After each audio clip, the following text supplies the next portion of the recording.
Bro என்னடா தலைய சுஞ்சிட்டு வந்து நிக்கிற? ப்ரோ இன்டர்வியூல ஒரு கொஸ்டின் கேட்டாங்க, where do you see yourself in 5 yearsன்னு சொல்லிட்டு. சரி அதுக்கு நீ என்ன பதில் சொன்ன? ப்ரோ எப்படியும் நான் என்ன ஆன்சர் சொன்னேன்னு சொல்லிட்டு நான் உங்கள்கிட்ட சொன்னேன்னா அந்த ஆன்சர் வந்து கன்ஃபார்மாக தப்பு, இப்படி ஒரு ஆன்சர் யாராச்சும் சொல்லுவாங்களா அப்படின்னு சொல்லிட்டு நீங்கள் கேட்பீங்க. அதுக்கு பதிலாக அந்த கொஸ்டினை ஏன் கேட்டாங்க, அதுக்கு எப்படி வந்து ஒரு சூப்பரான ஆன்சர் சொல்கிறது நீங்களே சொல்லிட்டீங்கன்னா எல்லாருக்குமே கொஞ்சம் தெளிவாயிடும் ப்ரோ. தம்பி where do you see yourself in 5 years அப்படின்னு சொல்லி இன்டர்வியூல ஒரு கொஸ்டின் கேட்கறாங்கன்னா உன்னோட பர்சனல் லைஃப்ல நீ எவ்வளவு க்ரோ ஆகுற அப்படின்னு சொல்லி தெரிஞ்சுக்கிறதுக்காக அந்த கொஸ்டின் கேட்க மாட்டாங்க.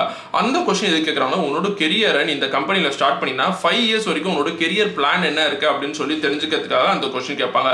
நீ உன்னோட லேர்னிங்கை பத்தி பேசணும், நான் இந்த விஷயத்தெல்லாம் வித்தின் 5 years இந்த கம்பெனில நான் கத்துப்பேன், என்னோட ஸ்கில்லை நான் டெவலப் பண்ணிருப்பேன், அது மட்டும் இல்லாத வித்தின் 5 years ஒரு மேனேஜர் இல்ல லீடர்ஷிப் ரோலுக்கு நான் மூவ் ஆயிருப்பேன் அப்படின்னு சொல்லி பாசிட்டிவான ஒரு பதில் சொன்னீங்கன்னா அவங்க ஒன்ன ஷார்ட் லிஸ்ட் பண்ணிடுறதுக்கான வாய்ப்பு அதிகமா இருக்கு.